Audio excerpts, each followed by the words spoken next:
Too much यार, what is this. ये सब सुन के देख के बहुत बुरा लगता है। मुझे किसी से लड़ना नहीं है और ना ही मैं लड़ने के लिए यहाँ पे आई हूँ।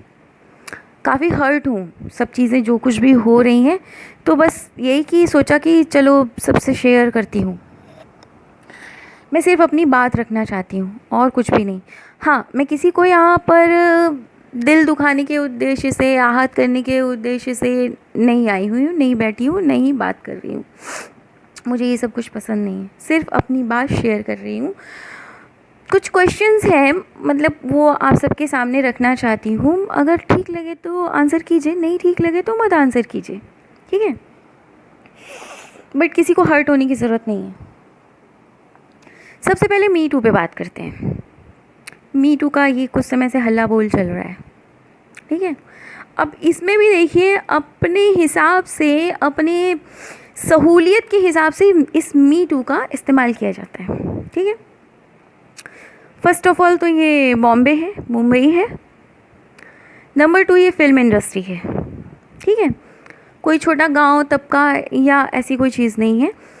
तो यहाँ पे जो ये बात करते हैं लोग कि मुझे काम के लिए मेरे साथ ज़बरदस्ती हुई, ठीक है, तो ऐसा नहीं होता है, ठीक है। जहाँ तक हैरेसमेंट की बात है, तो हैरेसमेंट हर फील्ड में होती है। ऐसा नहीं कि सिर्फ महिला के साथ ही होती है, पुरुषों के साथ भी होती है, ठीक है।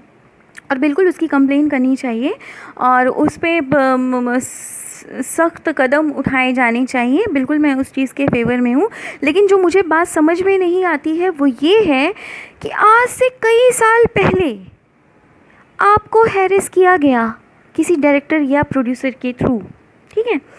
आप कई साल बाद जागे, 5 साल बाद जागे, 8 साल बाद जागे, 10 साल बाद जागे, फिर आप मुंह उठा करके आ गए शिकायत करने के लिए। हमें सिर्फ ये बताइए आप कि आप उस वक्त, जिस वक्त आपके साथ हैरेसमेंट हुआ था, उस वक्त आपने कंप्लेन क्यों नहीं की? आपने उसके खिलाफ एक्शन क्यों नहीं लिया? आप क्यों नहीं बोले उसके खिलाफ? इतने सालों के बाद आकर के क्या मतलब है?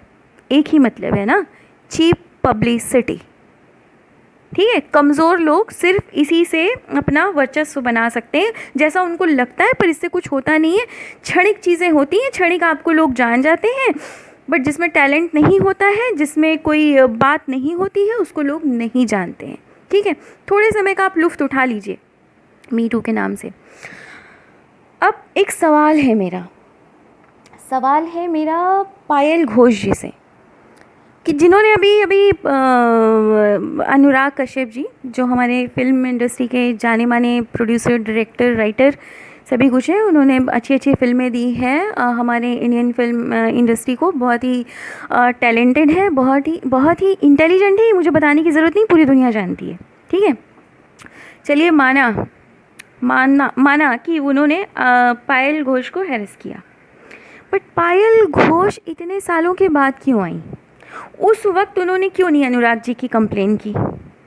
अभी करने का क्या मतलब है? क्या बताना चाह रही हैं वो? एक्चुअली वो कुछ भी नहीं बताना चाह रही हैं। इसके पहले पायल घोष को कौन जानता था?